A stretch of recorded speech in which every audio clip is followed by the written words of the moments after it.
بسم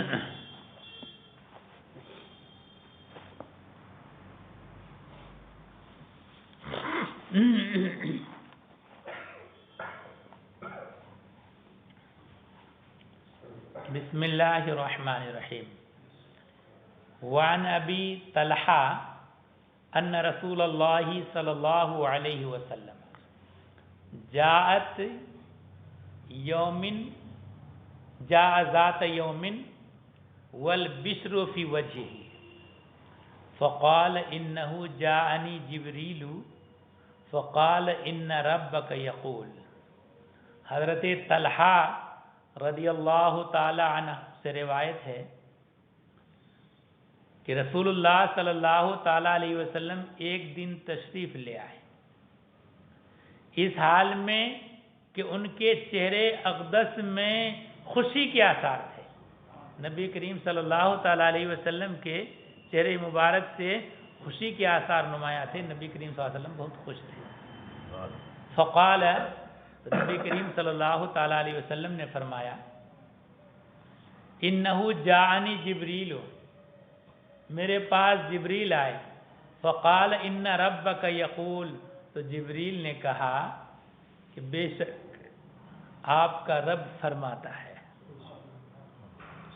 کیا فرماتا ہے؟ اما یرضیک یا محمد، اے محمد کیا تمہیں اس بات سے رضامندی نہیں ہوگی، یعنی تم اس بات سے راضی نہیں ہوگے. کس بات سے؟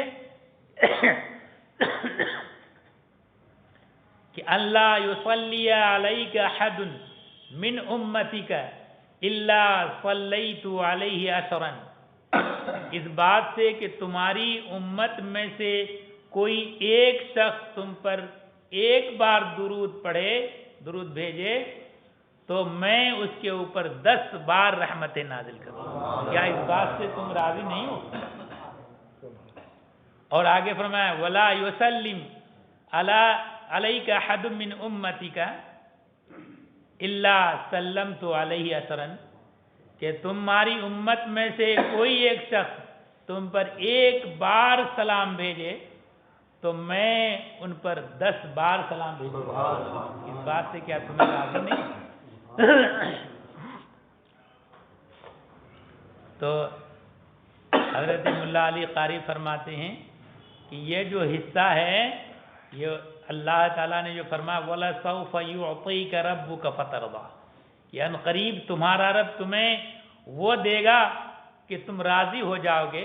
اسی میں سے ایک حصہ یہ ہے. لہذا آدمی کو چاہیے کہ نبی کریم صلی اللہ تعالی علیہ وسلم پر کثرت سے درود و سلام پیش کریں. وعن ابی بن کعب قال قلت یا رسول اللہ انی اکثر الصلاۃ علیک فکم اجعل لک من صلاتی. حضرت ابی بن کعب سے روایت ہے، انہوں نے کہا کہ میں نے عرض کی اے اللہ کے رسول، میں آپ پر زیادہ درود پڑھنا چاہتا ہوں، پڑھنے کا ارادہ رکھتا ہوں. فَكَمْ أَجْعَلُ لَكَ مِنْ صَلَاتِي، تو میں جتنے وقت میں دعا کرتا ہوں تو اپنے دعا کی اوقات میں سے کتنا وقت میں آپ پر درود کے لیے مقرر کروں. فقال ما شئت، تو رسول اللہ صلی اللہ تعالیٰ علیہ وسلم نے فرمایا جتنا تم چاہو. قلت، تو اس صحابی حضرت ابی ابن کعب نے کہا الربع، چوتھا حصہ، یعنی پورے وقت کا 24 گھنٹے میں سے چوتھا نہیں. مراد ہے کہ کچھ آدمی نماز بھی پڑھنا ہے، فرائض بھی پڑھنا ہے، واجبات سنتیں بھی پڑھنا ہے، اور گھریلو کام بھی کرنا ہے، کسب معاش بھی کرنا ہے. تو یہ سب کرنا، تو یہ مراد یہ ہے کہ جتنے وقت میں دعا کرتا ہوں رب تعالیٰ کی بارگاہ میں، اتنے وقت میں سے چوتھائی وقت 1/4 میں درود کے لیے مقرر کرتا ہوں. قال ما شئت، تو رسول اللہ صلی اللہ تعالیٰ علیہ وسلم نے فرمایا کہ جتنا چاہو. فَإِنْ زِدْتَ فَهُوَ خَيْرٌ لَكَ، اگر تم اس سے زیادہ کرو تو تمہارے لیے بہتر ہے. چوتھائی وقت سے اگر زیادہ کرو تو تمہارے لیے بہتر ہے. قلت النصف، تو حضرت ابی ابن کعب نے کہا آدھا، یعنی اپنا آدھا وقت جو ہے درود شریف کے لیے مقرر کرتا ہوں۔ قال ما شئت، جتنا چاہو، فَإِنْ زِدْتَ فَهُوَ خَيْرٌ لَكَ، اگر تم اس سے زیادہ کرو تو تمہارے لیے بہتر ہے۔ قلت، حضرت ابی ابن کعب نے کہا فَالثُّلُثَيْنِ،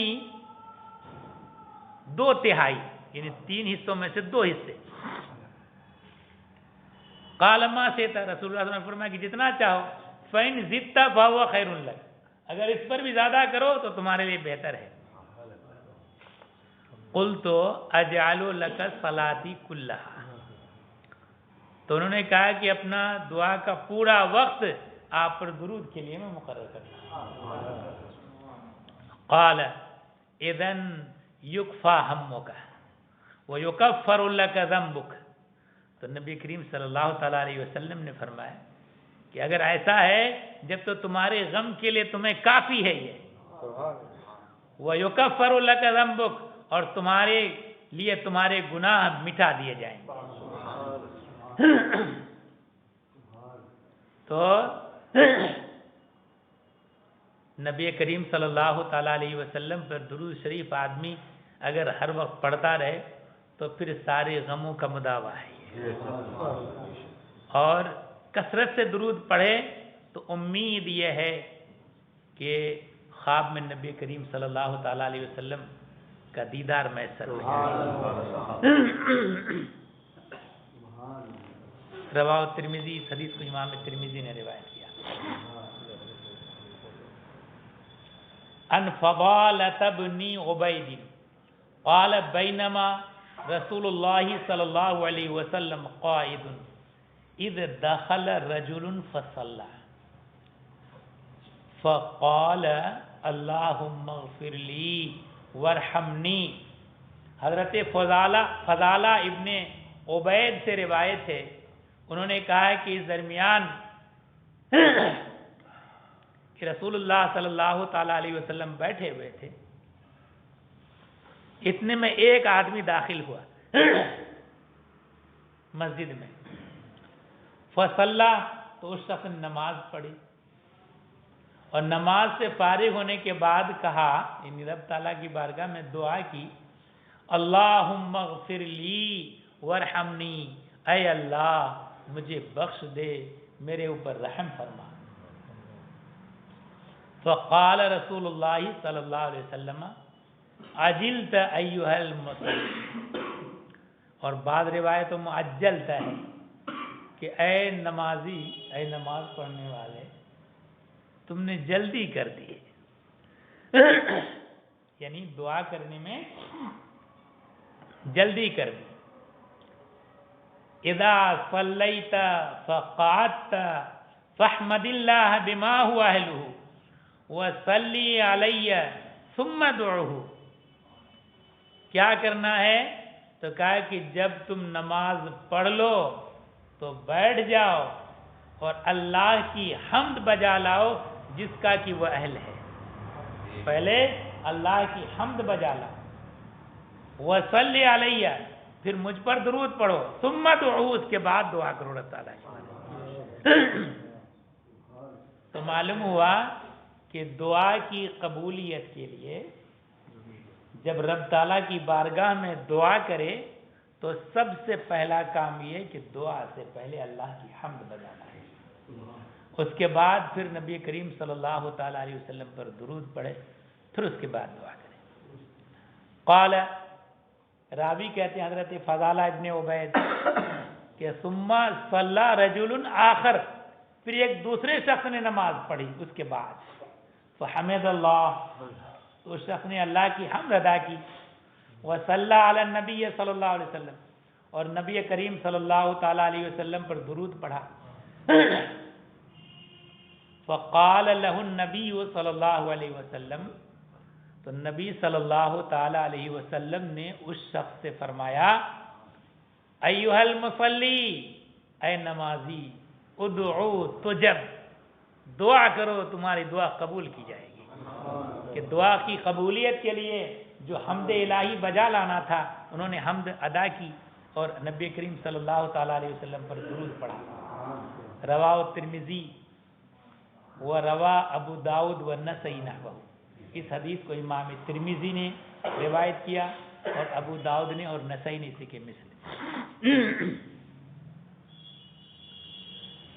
وعن عبد الله بن مسعود قال كنت اصلي والنبي صلی اللہ علیہ وسلم وابو بکر وعمر معه.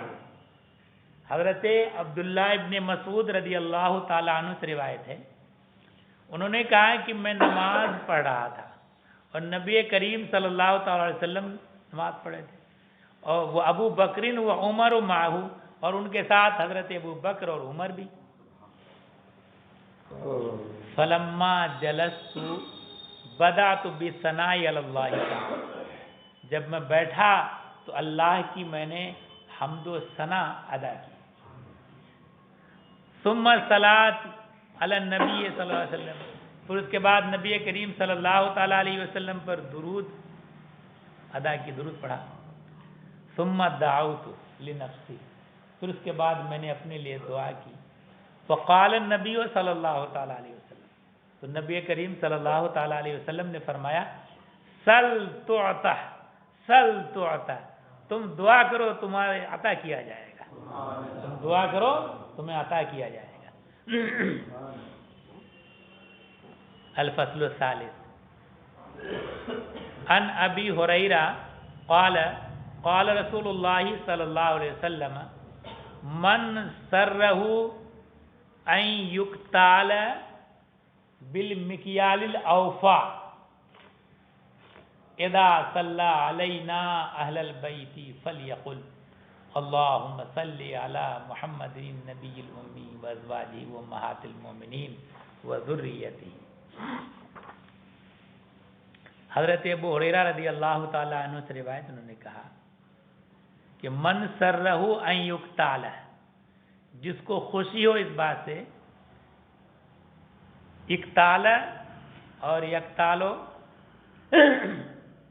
اس کا معنی ہے سا وغیرہ سے کسی چیز کو ناپ کر کے دیا جانا. کسی چیز گیہوں وغیرہ ناپ کر دیا تھا، اس کے لیے کہا جاتا یہ ناپا گیہوں، ناپ کر دیا جانا. بالمکیال الاوفا، پورے طور پر، یعنی جو کم نہ کیا جائے، ناپ کو پورا پورا کر کے دیا جائے. یہاں مراد یہ ہے کہ جس کو اس بات سے خوشی ہو کہ اس کو اجر و ثواب پورا پورا دیا جائے، اجر و ثواب پورا پورا دیا جائے.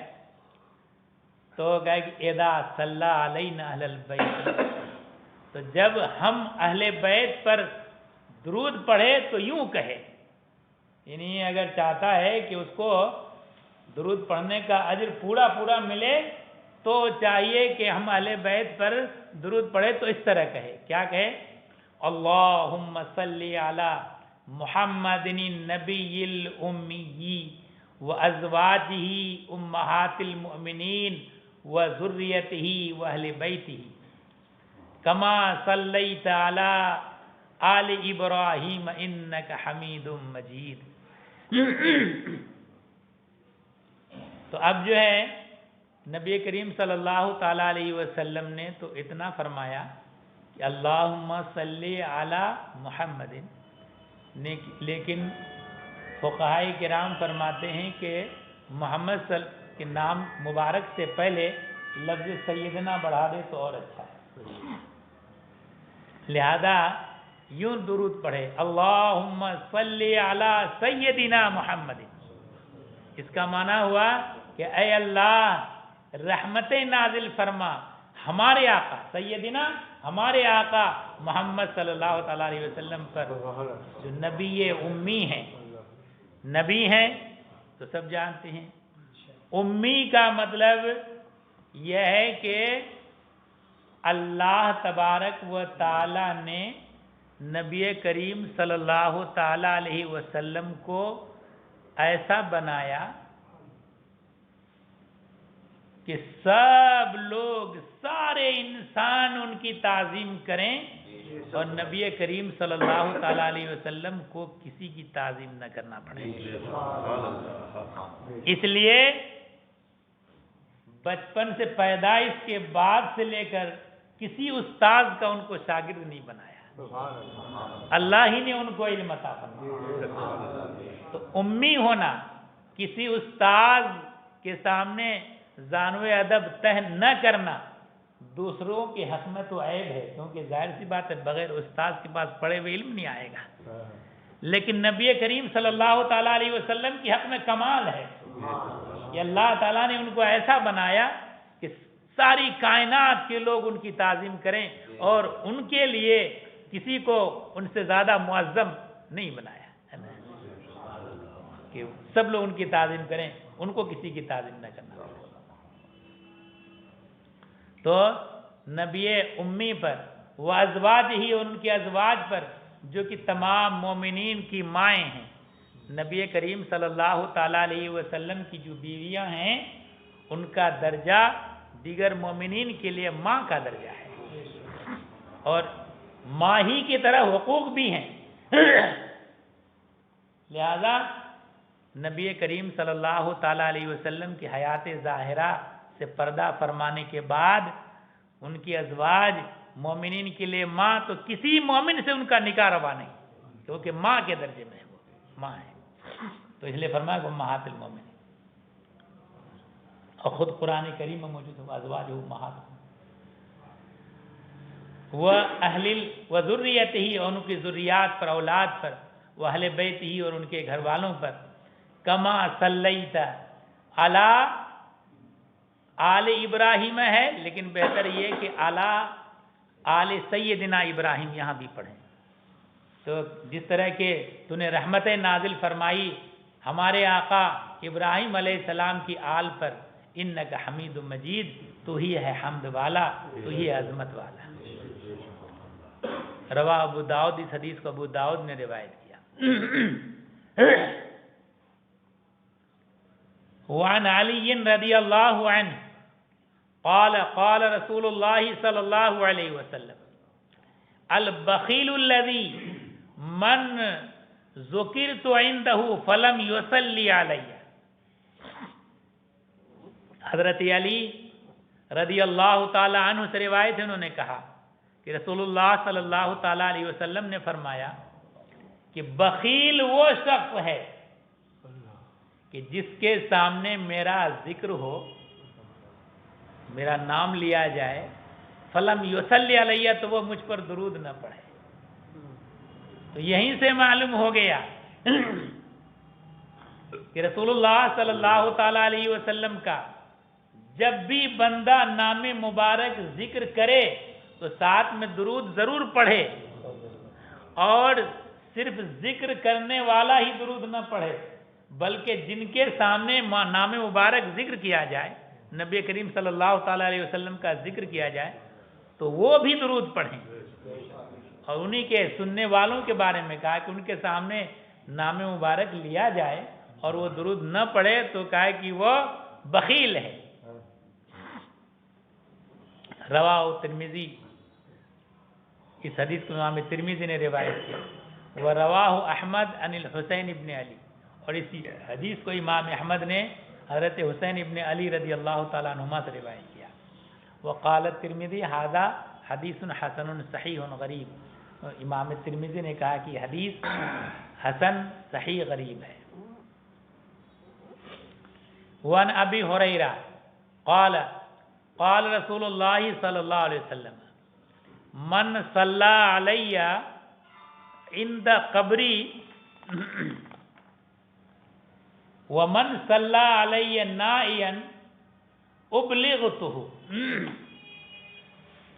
جو مجھ پر درود پڑھے میری قبر کے پاس، اور جو مجھ پر درود پڑھے دور دراز جگہ، ابلغتہ مجھے پہنچا دیا جاتا ہے، نبی کریم صلی اللہ علیہ وسلم تک وہ درود پہنچا دیا جاتا ہے. رواہ البیہقی فی شعب الایمان، اس حدیث کو امام بہقی نے شعب الایمان میں روایت کی.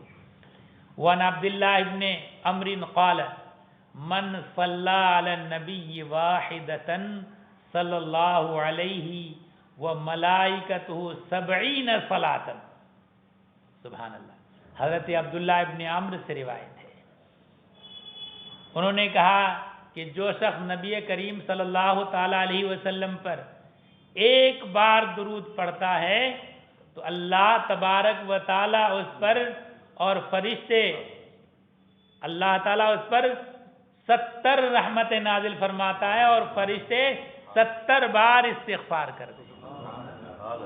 کیونکہ صلات کی جب نسبت کی جاتی ہے اللہ کی طرف تو رحمت نازل کرنا مراد ہوتا ہے، اور جب فرشتوں کی طرف نسبت کی جاتی ہے تو استغفار مراد ہوتا ہے کہ فرشتے جو ہیں اللہ کے فرشتے 70 بار ان کے لیے استغفار کرتے ہیں. رواہ احمد، اس حدیث کو امام احمد نے روایت کیا.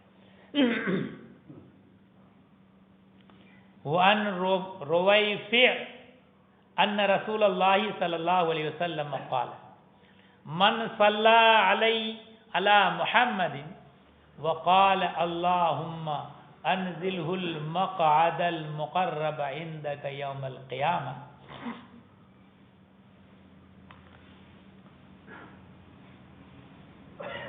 وجبت لہو شفاعت. حضرت رویفع سے روایت ہے، انہوں نے کہا کہ رسول اللہ صلی اللہ تعالی علیہ وسلم نے فرمایا کہ جس نے محمد صلی اللہ تعالی علیہ وسلم پر درود پڑھا وقال اور یہ کہا، درود پڑھنا اور درود پڑھنے کے بعد یہ جملہ کہنا. وہ جملہ کیا ہے؟ اللہم انزلہ المقعد المقرب عندک یوم القیامہ. اے اللہ ان کو اتار اس جگہ میں جو قیامت کے دن تیری بارگاہ میں مقرر ہے. اس جگہ سے مراد مقام محمود. نبی کریم صلی اللہ تعالیٰ علیہ وسلم اس مقام میں ہوں گے اور تمام اولین و آخرین نبی کریم صلی اللہ علیہ وسلم کی تعریف و ستائش کریں. تو کہا کہ مقام محمود میں ان کو اتار.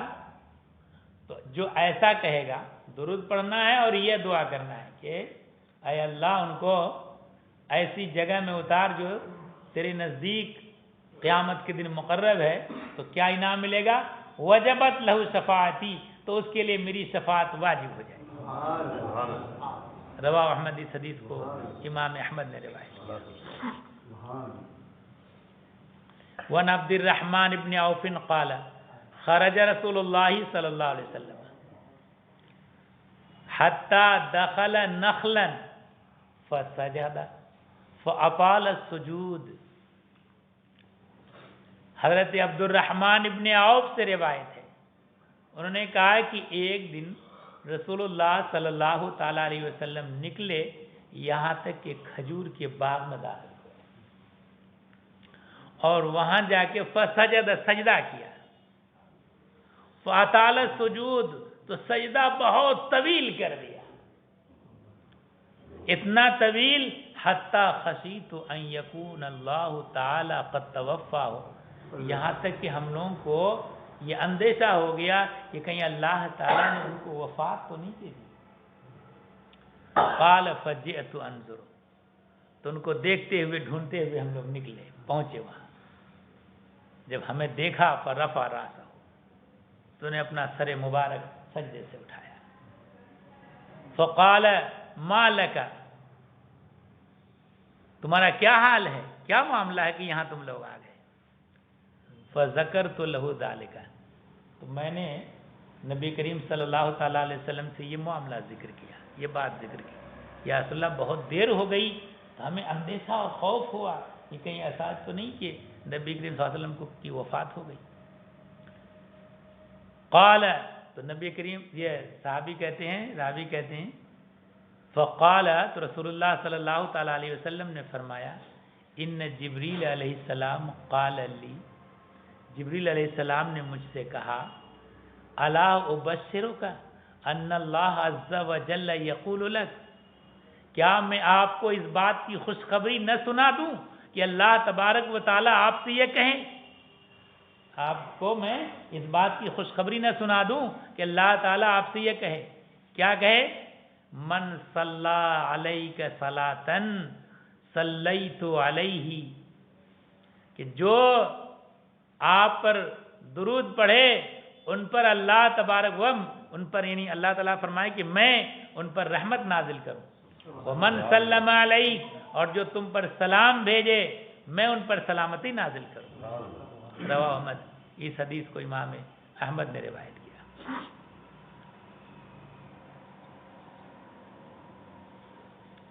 وعن عمر بن الخطاب رضی اللہ عنہ، اللہ اکبر، حضرت عمر ابن خطاب رضی اللہ تعالی عنہ سے روایت ہے، انہوں نے کہا ان الدعاء موقوف بین السماء والارض، اللہ اکبر، کہ بے شک دعا آسمان اور زمین کے درمیان موقوف رہتی ہے، بارگاہ الہی میں باریاب نہیں ہوتی، موقوف رہتی ہے۔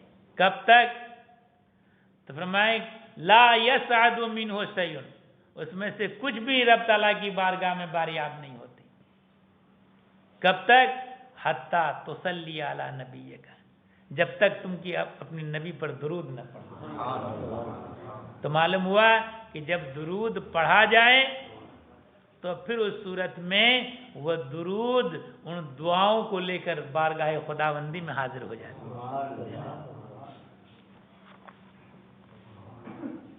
رواہ ترمذی، اس حدیث کو امام ترمذی نے روایت کیا۔ باب الدعاء فی التشہد، تشہد میں دعا کے بارے میں یہ باب ہے، یعنی جب نماز ادا کرے تو قعدہ اخیرہ میں التحیات پڑھے گا، اس کے بعد دعا کرنا ہے، سلام التحیات پڑھنا، درود پڑھنا، اس کے بعد دعا کرنا ہے۔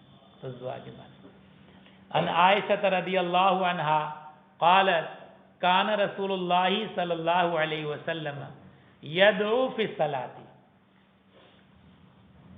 حضرت عائشہ صدیقہ رضی اللہ تعالی عنہا سے روایت ہے، انہوں نے کہا کہ رسول اللہ صلی اللہ تعالی علیہ وسلم نماز میں دعا کرتے تو فرماتے اللہم انی اعوذ بک من عذاب القبر، اے اللہ میں تیری پناہ لیتا ہوں قبر کے عذاب سے۔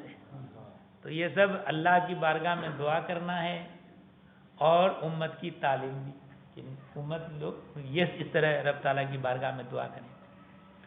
وَأَعُوذُ بِكَ مِنْ فِتْنَةِ الْمَسِيحِ الدَّجَّالِ، اور میں تیری پناہ لیتا ہوں مسیح دجال کے فتنہ سے، جو دجال آئیں گے اور لوگوں کو دین و ایمان سے ہٹانے کی کوشش کریں گے، ان میں سے سب سے بڑا دجال مسیح دجال جو ایک آنکھ کا ہوگا وہ بھی آئے گا۔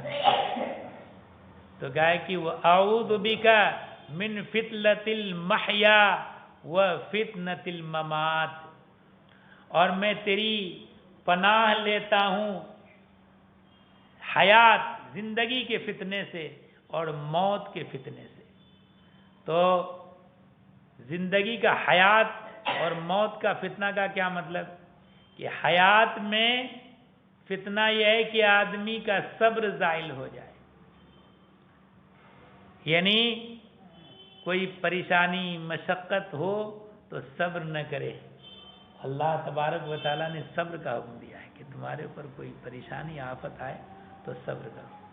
تو کہا کہ آفت دنیا کی یہ ہے کہ مصیبت آئے تو صبر نہ کرے اور اللہ کے جو حکمت ہے جو اللہ کرتا ہے اس پر راضی نہ رہے، آفتوں میں مبتلا ہو جائے اور گناہوں پر اصرار کرنے لگے، گناہ پر گناہ کرنے لگے، یہ ہے زندگی کی آفت۔ اور فتنۃ الممات، موت کا فتنہ کیا ہے؟ منکر نکیر کا سوال حیرت کے ساتھ، اور خوف اور قبر کا عذاب وغیرہ، یہ سب ممات کا فتنہ ہے۔ تو میں تیری پناہ لیتا ہوں حیات کے فتنے سے اور ممات کے فتنے سے۔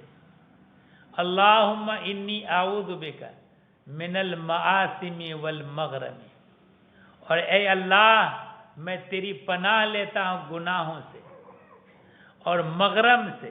مغرم کا مطلب غرامت، دوسرے کا دیندار بننے، کہ میرے اوپر کسی کا مال ہو دین، اس بات سے میں اللہ کی پناہ لیتا ہوں، یعنی کہ دوسرے کا مال لے لے اور ادا کیے بغیر دنیا سے چل بسے، تو کہا کہ اس بات سے میں اللہ کی پناہ لیتا ہوں۔ اللہ لوگ تو چاہتے ہیں کہ دوسرے کا مال دبا لیں تو دینا ہی نہ پڑے، ہے نا، مال موجود ہو پھر بھی دینا نہیں چاہیں گے، ضرورت پر اپنا لے لیا، اپنا کام سیدھا کر لیا، اس کے بعد جب جو مال والا وہ طلب کرتا تو کہا اب ہیلے بہانے، اور کبھی کبھی تو معاذ اللہ لڑائی کی نوبت آ جاتی ہے نا۔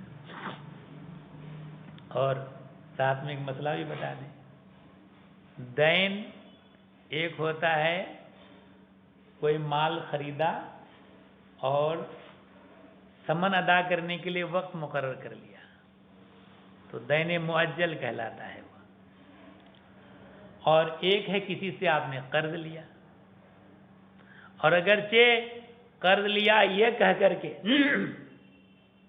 کہ 1 مہینے یا 2 مہینے کے بعد ادا کریں گے، مگر قرض میں شریعت میں تعجیل باطل ہے۔ جو ٹائم فکس کیا جاتا ہے قرض کی ادائیگی کے لیے، وہ ٹائم فکس کرنا باطل ہے، لہذا قرض دینے والا نے قرض دیا 2 مہینہ کا ٹائم دے کر کے، وہ آج قرض دیا اور کل مطالبہ کرے تو دینا پڑے گا۔ یہ نہیں کہہ سکتا کہ آپ نے 2 مہینہ کا ٹائم دیا تھا ابھی ہم نہیں دیں گے، یہ نہیں کہہ سکتا، کہ شریعت نے وقت مقرر کرنے کو قرض میں باطل قرار دیا ہے۔ ہاں ٹائم فکس ہو سکتا ہے دوسرے دیون میں، مال بیچا، ثمن کب ادا کریں گے 1 مہینہ کے بعد، تو یہاں ٹائم فکس ہو سکتا ہے۔ اور اس ساتھ میں ایک مسئلہ بھی بتا دیں کہ آج کل جو خریداری ہوتی ہے، دکانوں میں خریدتے ہیں کچھ لوگ ادھار، تو ادھار خرید لیا، مال لے لیا، ثمن کب ادا کریں گے ٹائم فکس نہیں کرتے، ہاں دے دیں گے، جلدی دے دیں گے، کب دیں گے یہ ٹائم فکس، تو یہ بے فاسد ہے، اس طرح بے کرنا ناجائز گناہ ہے، اور کسی نے کر لیا تو اس پر واجب ہے کہ اس بے کو فسخ کر دے۔ اگر آپ خرید رہے ہیں ادھار تو کس تاریخ میں دیں گے وہ تاریخ فکس کرنا ادائیگی، ثمن ادائیگی کے لیے تاریخ فکس کرنا کہ فلاں تاریخ کو ادا کریں گے، تب بے ہوگی جائز، اور تاریخ فکس کیے بغیر اگر ویسے ہی مال ادھار خرید رہے ہیں تو خریدنا ناجائز ہے، اور گنہگار ہیں خریدنے والے اور بیچنے والے دونوں، ہے نا۔ تو یہ بتایا کہ کسی کے قرضدار ہونے اور کسی کے دیندار ہونے سے اللہ کے نبی نے پناہ مانگی ہے، اللہ اس طرح کہ میں دیندار ہونے سے میں اللہ کی پناہ طلب کرتا ہوں۔ اور ایک بات بتا دیں، کسی نے دوسرے کا مال ناحق دبا لیا، ادا نہیں کیا، تو 3 پیسے کے بدلے میں اس کی 70 وہ نمازیں جو باجماعت پڑھی ہیں اس بندے کو دے دی جائیں گی۔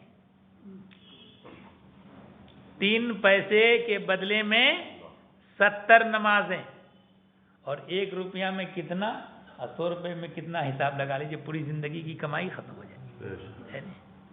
اور اگر اس پر بھی پورا نہ ہو تو اس بندے کے جو گناہ ہیں وہ اس پر ڈالے جائیں، یہاں تک کہ وہ مال پورا ادا ہو جائے۔ اللہ اکبر۔ اور اسی لیے آدمی کو چاہیے کہ دوسرے کا مال ہرگز نہ دبائے، کہ اور یہ ایسی چیز ہے کہ دوسرے حقوق کو، جو حقوق اللہ ہیں، اللہ تعالیٰ چاہے جس کے لیے تو معاف فرما دے، لیکن حقوق العباد کو اللہ تعالیٰ معاف نہیں فرمائے گا جب تک کہ وہ بندہ معاف نہیں کرے گا، ٹھیک ہے۔ اور قیامت کے دن نفسی نفسی کا عالم ہوگا، ہر آدمی اپنے نامہ اعمال کے آگے پریشان، حیران و پریشان ہوگا کہ کاش کسی طرح سے ہمیں نجات مل جائے، اور دوسرا اس کے اوپر کیا رحم کرے گا جب خود باپ کا بیٹے پر حق ہو، بیٹا اپنے باپ سے کہے گا زندگی میں تو آپ نے طرح طرح سے مال حاصل کر کے ہمیں پالا پوسا کھلایا پلایا پہنایا سب کچھ، ایک نیکی کی کمی پڑ گئی ہے، اگر وہ نیکی مل جائے تو میں نجات پا جاؤں، ہمیں عطا کر دی۔ تو باپ بجائے یہ کہ وہ نیکی عطا کرے، وہ تمنا کرے کاش ہمارا اس کے اوپر اور زیادہ حق دنیا میں ہوتا تو آج ہمیں اس سے مل جاتا۔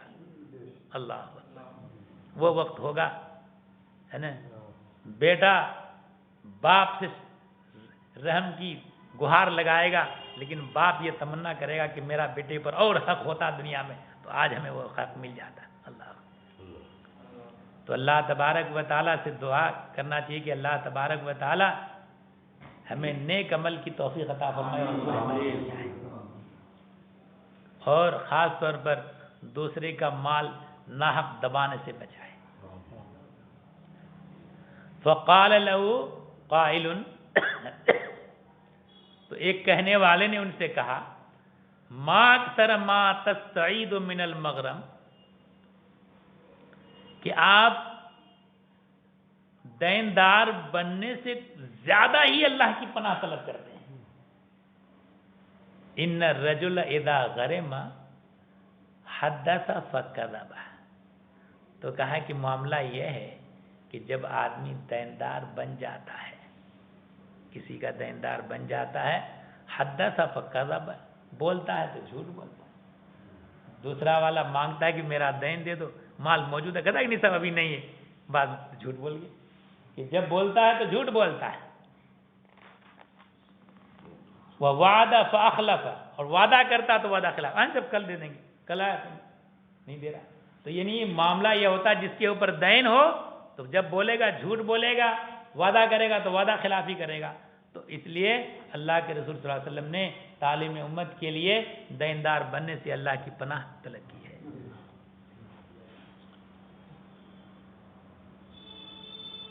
وعن ابی ہریرہ قال قال رسول اللہ صلی اللہ علیہ وسلم اذا فرغ احدکم من التشہد الآخر فلیتعوذ باللہ من اربعین۔ حضرت ابو ہریرہ رضی اللہ تعالی عنہ سے روایت ہے، انہوں نے کہا کہ رسول اللہ صلی اللہ تعالی علیہ وسلم نے فرمایا کہ جب تم میں سے کوئی تشہد سے فارغ ہو، آخری تشہد سے، یعنی قاد اخیرہ والے، فَلْيَتَعَوَّذْ بِاللَّهِ، تو درود کے بعد اللہ کی پناہ طلب کرے، من اربعین، 4 چیزوں سے۔ وہ 4 چیزیں کیا ہیں؟